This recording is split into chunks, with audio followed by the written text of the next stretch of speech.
Breaking news in the meantime, Ferrari had a terrible weekend at the Chinese Grand Prix, losing by a staggering 18 points after both Lewis Hamilton and Charles Leclerc were disqualified. This shocking setback sent shockwaves through the paddock, and the Scuderia is currently struggling to recover from the costly blow. Let's talk about it and stay tuned until the very end. In a dramatic shakeup ahead of the Japanese Grand Prix, Red Bull has officially confirmed that Yuki Tsunoda will replace Liam Lawson starting from the Japanese Grand Prix this weekend. Liam Lawson, who was drafted in as a replacement after Sergio Perez's unexpected departure earlier this season, has had a difficult start to his Red Bull career, despite high expectations following his impressive stand-in performances for Alfa. In 2023, Lawson has struggled to extract the maximum potential from the RB21. The young Kiwi's performance was evident from the outset as he failed to progress beyond Q1 in both the Australian and Chinese Grand Prix. His lackluster qualifying sessions left him mired in the midfield, limiting his ability to make an impact on race day, while strategic gambles like a pitlane start in China were used to lessen his struggles. Red Bull Racing has officially announced that Yuki Tsunoda will replace Lawson in the second RB21, marking an abrupt end to the Kiwi's brief tenure with the senior team. In the end, Lawson placed a fast sixth in Shanghai and was unable to contend for any points. We decided on a different setup for the car that makes it easier to drive. And with this setup he has shown the best performance so far while Lawson struggled. Speaking after the Chinese Grand Prix, Red Bull's motorsport advisor Dr. Helmut Marko alluded to the growing concerns within the team. He didn't make much progress, but his lap times were closer to max habit, so at least that's a step forward. In his fourth season in Formula One with Racing Bulls, Yuki Tsunoda maintained his impressive play. Red Bull is keeping a close eye on the Japanese driver's progress because he has shown that he can extract performance from the Racing Bulls or BO2 by consistently outperforming teammate Daniel Ricciardo with strong midfield finishes and an aggressive, yet controlled driving style. Tsunoda told reporters in Shanghai, "I am ready for Red Bull. I have worked hard, improved my consistency, and I believe I can deliver results."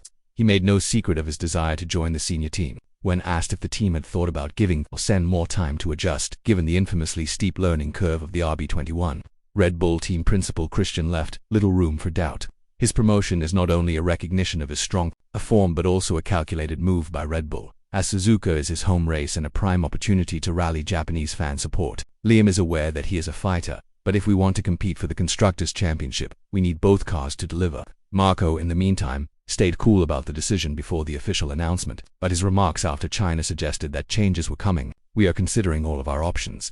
Formula One is a results-driven business.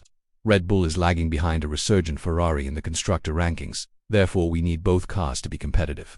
It's more important than ever for Lawson to have a trustworthy backup driver to accompany Max Verstappen." When questioned about Tsunoda's confidence in taking his position, the sudden emotion is a tough pill to chew. While he is still in Red Bull's driver pool, his future there is now uncertain as there is no immediate seat available at Racing Bulls. Tsunoda's promotion marks a significant shift in Red Bull's approach to its driver lineup, with Verstappen locked in as the team's lead driver. Lawson responded, "I can say whatever I want. I have raced him for years, defeating him in junior categories and even in Formula One. Tsunoda now gets a fantastic chance to demonstrate his abilities at the greatest level." However, the 2025 Formula One Chinese Grand Prix took an unexpected turn when Alpine's Pierre Gasly and Ferrari's Charles Leclerc were disqualified by violating technological regulations.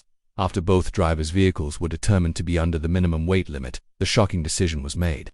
This was a devastating blow to Ferrari, as they lost a crucial 18 points in the constructors' standings. The high-stakes drama of the race at the Shanghai International Circuit on Sunday, March 23, 2025, was already intense, but things became worse after stewards opened an investigation into Leclerc's Ferrari and Gasly's Alpine. After careful examination, FIA authorities concluded that both vehicles were disqualified because they did not fulfill the minimum weight limit. Although Gasly's disqualification had less of an effect on the standings, Leclerc had initially crossed the finish line in fifth place, earning crucial points for Ferrari's championship campaign. However, the bigger blow to Ferrari came when Lewis Hamilton, who was competing for the Scuderia in 2025, was also disqualified after FIA inspectors discovered irregularities with his car's floorplank. Ferrari, who had been fighting for a stronger position, fell to fifth place, far behind McLaren, the current leaders.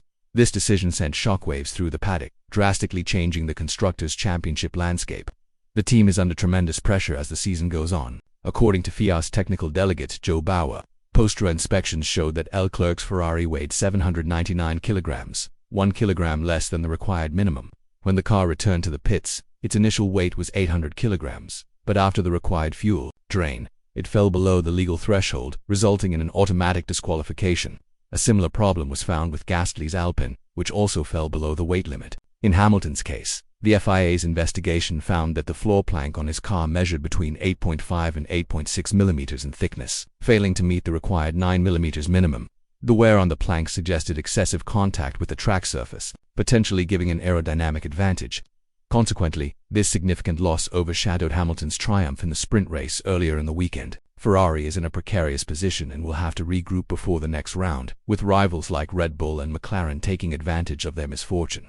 The Italian team now faces an uphill battle to regain lost ground, while Ferrari and Alpine suffered significant blows. The double disqualification has left Ferrari reeling because they were banking on solid points from Leclerc and Hamilton to stay competitive in the Constructors' Championship team. Principal Frédéric Vasseur expressed his frustration over the decision but acknowledged the need to comply with FIA regulations. Ocon's promotion into the point zone also assisted Albon in lessening the damage caused by Gasly's disqualification. While several drivers profited from the unexpected disqualifications, Esteban Kim Antonelli, Alex Albon, and Ali Bayman gained positions and earned valuable points for their respective teams. For Williams and Haas, the extra points provided a much-needed boost in their Constructors' Championship fight. Music claps, music.